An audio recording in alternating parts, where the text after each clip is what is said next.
¿Cómo están, estimados compañeros? Tengan una excelente noche. Nosotros somos el grupo número 3 y está conformado por la licenciada Grace Menéndez, la licenciada Johan Jurado, la licenciada Angie Sánchez, el licenciado Jaime Sudario, el licenciado Oscar Ronquillo, la licenciada Adriana Vázquez y la persona a quien les habla, el licenciado Luis Salazar. ¿Sí? En esta noche nosotros le vamos a hablar referente a la ventilación mecánica en el paciente trasplantado, ¿no? Como preámbulo, lo que le podemos indicar es que a nivel mundial han surgido diversas investigaciones, ¿no? Que convergen en distintos tipos de estrategias y teorías. Entre las más relevantes, nosotros como equipo de trabajo le hemos mostrado la siguiente. La primera característica es que pueden suplir las necesidades respiratorias y metabólicas del paciente. En este sentido, nosotros hablamos de estrategias ventilatorias, ¿no? Por otra parte, también tenemos es que mantienen el mínimo los efectos negativos y maximiza los beneficios sobre el sistema cardiovascular y por ende al sistema respiratorio. Tal y como lo pueden ver o apreciar en la imagen, los efectos hemodinámicos en el paciente o los beneficios de los efectos hemodinámicos del paciente por medio de la ventilación mecánica, ¿no? En cuanto al paciente con trasplante cardíaco y pulmonar, esto tiene que cumplir ciertas características y ciertos requisitos, incluso hasta para llevarse a cabo lo que es el procedimiento. Una vez que este tipo de paciente ha sido intervenido quirúrgicamente, es muy indispensable cuidar los siguientes pasos. Entre ellos, y los más indispensables, es el manejo de la ventilación mecánica. En este sentido, antes de continuar, quiero darles a comprender o indicarles de que cuando un paciente es intervenido por cualquier etiología, cualquier patología, y más aún cuando es trasplantado, este tipo de piel o lo que son los tejidos subcutáneos, etcétera, etcétera, están, por decir empíricamente, nombrarlo, están frescos, ¿no? Entonces, estos hilos de suturas se van a ir adhiriendo con el paso del tiempo. Entonces, ¿qué quiero decir? En este sentido, que el manejo del ventilador mecánico no tiene que ser agresivo, no tiene que ser tan brusco, ni tampoco tiene que ejercer tanta presión. ¿Por qué? Porque esta presión puede generar algún efecto colateral por medio de esto, ¿no? Entonces, en este sentido queremos puntualizar cuatro aspectos. La primera es que tiene que requerir un manejo ventilatorio mucho más estricto que el resto de patologías, ¿sí? Y tiene que ser sumamente controlado con personas capacitadas, ¿sí? Dadas las implicaciones fisiológicas que la ventilación mecánica ejerce sobre los órganos recién implantados, como hace poco lo mencioné. Por otra parte, la función respiratoria sufre una gran variedad de agresiones, ¿sí? Tercero, las alteraciones de la permeabilidad capilar, pulmonar y distribución de agua en el espacio extravascular asociada al bypass cardiopulmonar, que terminan en averiar la distensibilidad pulmonar, lo cual puede conllevar a un síndrome de distrés respiratorio agudo, por consecuente, ¿no? Finalmente, lo que corresponde a la ventilación mecánica, esto puede aplicar mediante modos ventilatorios, ya sea por flujo y por presión. Mediante cualquiera de estos dos modos, nosotros podemos manejar este tipo de pacientes, ¿sí? Esto es muy puntual y muy característico de un paciente trasplantado.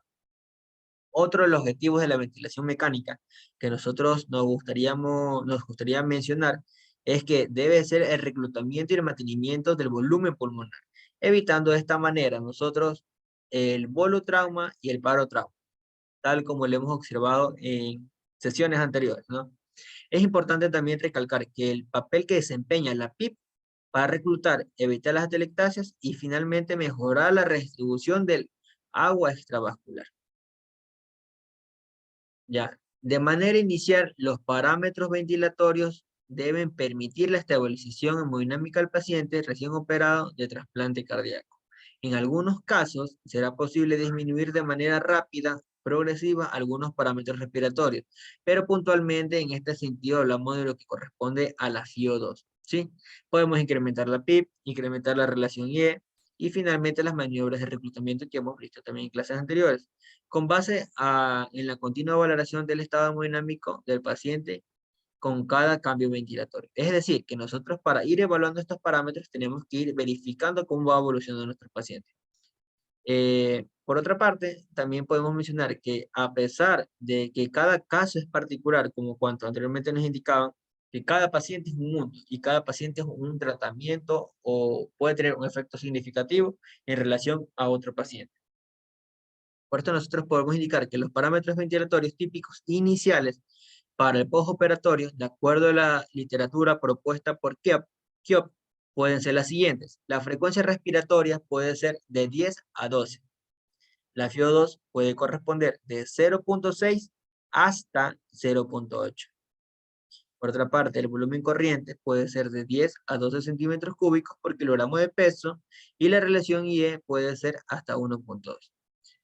La ventilación de presión de soporte debe ser de 5 centímetros de agua y finalmente lo que corresponde a la PIP de 5, ¿no? Estos en teoría serían los parámetros que nosotros utilizaríamos en la ventilación mecánica al momento de programar, ¿no? Lo que ustedes pueden apreciar en esta gráfica es el esquema de ventilación protectora. Aquí podemos ver que es una PIC de 14, un volumen corriente de 6 centímetros cúbicos por kilogramo de peso, lo que conlleva a reducir la intensidad del proceso inflamatorio pulmonar secundario a la ventilación mecánica, sin generar un aumento en la poscarga del ventrículo derecho. ¿Sí? Ahí podemos ver la FiO2 y la FiO2 para mejorar la capacidad de residual funcional. ¿Sí?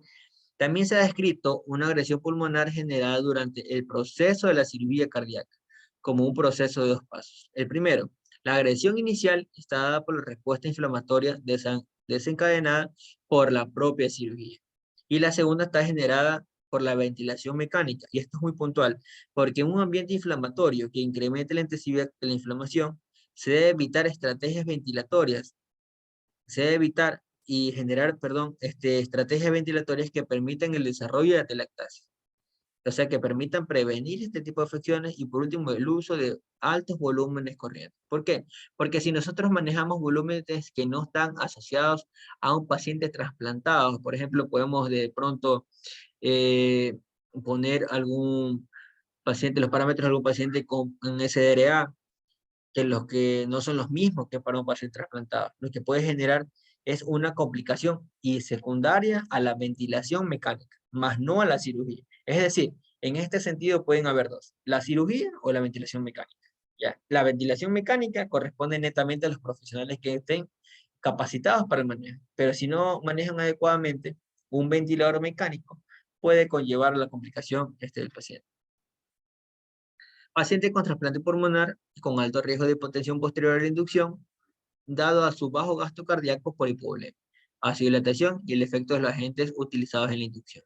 Segundo, esto se reflejará en un empeoramiento de los efectos de hipertensión pulmonar, lo que puede llevar a la falla ventricular derecha. Posteriormente se encuentran los efectos negativos de la ventilación, con presión positiva en el retorno venoso. Además, también es importante que se minimicen la resistencia vascular pulmonar, el valotrauma y el bolotrauma. Además, también tenemos que impedir también el atrapamiento aéreo que contribuirá a generar una autopsia. Por ende, también tenemos que evitar los episodios de hipoxia o hipoventilación para impedir la hipercapnia o los aumentos de las resistencias vasculares pulmonares. También, de la misma forma, nosotros podemos recomendar mantener un dióxido de 30 milímetros de mercurio y una PCO2 de 20 a 38 milímetros de mercurio, ¿no? Los pacientes con trasplante pulmonar, de la misma manera, si hay inestabilidad hemodinámica, puede ser necesario disminuir el volumen corriente e incluso la frecuencia respiratoria, en el caso de que haya inestabilidad hemodinámica. Generalmente el uso de la PIP es bien tolerado, generalmente la literatura lo dice así, de acuerdo a los estudios o los ensayos que se hayan hecho en los pacientes. De esta manera permiten el empleo de menores volúmenes corrientes y mejores frecuencias ventilatorias, lo que se traduce en mejores niveles de CO2, lo cual es el objetivo primordial. Los pacientes con enfermedad pulmonar obstructiva severa requieren menores frecuencias respiratorias, tiempos inspiratorios mayores y flujos inspiratorios más altos que aquellos con enfermedad intersticial u otro tipo de patologías pulmonares. ¿Sí? Y finalmente, esto es igual a la tolerancia de picos altos. En cuanto al atrapamiento aéreo o el autopip, puede generar deterioro hemodinámico, disminuyendo el retorno venoso, comprimiendo el ventrículo derecho y finalmente elevando la presión de la arteria pulmonar, y aquí la PIP disminuye la resistencia respiratoria. Para terminar, si hay una auto-PIP, es necesario analizar las curvas de presión y volumen que podemos apreciar por medio del ventilador mecánico, como se observa en esta gráfica, para resolver el tratamiento aéreo. Para aumentar en este sentido, se necesitaría aumentar el tiempo expiratorio. Por esa razón, se recomienda también que las presiones pico sean menores a 40 y las presiones plateado menores a 35 miligramos de mercurio.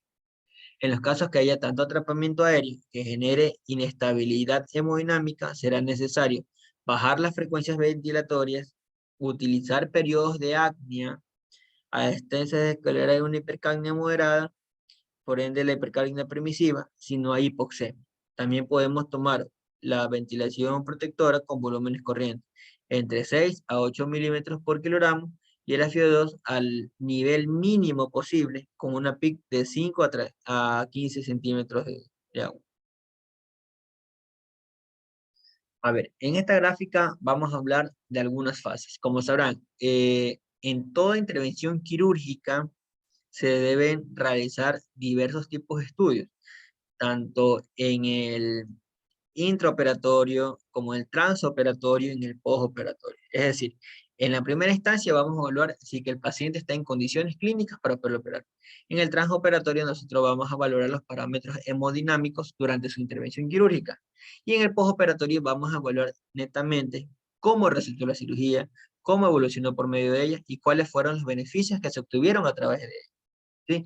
El paciente cirrótico en general posee un patrón ventilatorio de tipo restrictivo, generalmente producto de una gran tensión abdominal producida por la citis. Si ustedes recuerdan o habrán visualizado en sus unidades críticas, los pacientes con un fallo hepático o una cirrosis van a observar que tienen la barriga totalmente distendida. Este nombre por general se lo llama como una citis, ¿sí? Por ende, en la mayoría de ellos le van a hacer, por ejemplo, una toracocentesis, ¿ya? Por la gran cantidad de líquido que acumulan en la cavidad abdominal. Esto puede comprimir lo que es el diafragma y en algunos casos se puede asociar a derrames pleurales por netamente este tipo de complicaciones. En intraoperatorio se va a incrementar los volúmenes corrientes superior a la adición de subir lo que es la adición de la PIP, subir lo que es la capacidad residual funcional y por ende desaparición del efecto restrictivo generado por la citis. ¿Sí? Recordando que estos pacientes vienen generalmente de unidades críticas y muchos de ellos ya vienen ventilados, ¿no? Las fases de hepatotectomía y hepática es lo siguiente. La mecánica ventilatoria puede mejorar. Y en el postoperatorio tenemos que observar lo siguiente.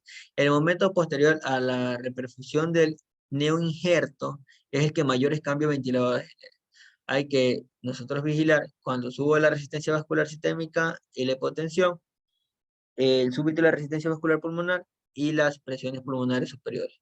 Esto puede impactar profundamente sobre la ventilación ventricular derecha. Aquí el embolismo pulmonar aéreo puede incrementar más estos cambios, afectando los procesos de ventilación, el intercambio gaseoso y la restitución de la hemodinamia, ¿sí? Pudiendo llegar a ser fatales. Pero si la función del ventrículo derecho es normal, estos cambios se pueden resolver progresivamente sin ningún problema posterior a la intervención quirúrgica. Eso es cuestión de horas. En cuanto a los ajustes básicos, se busca además una adecuada oxigenación.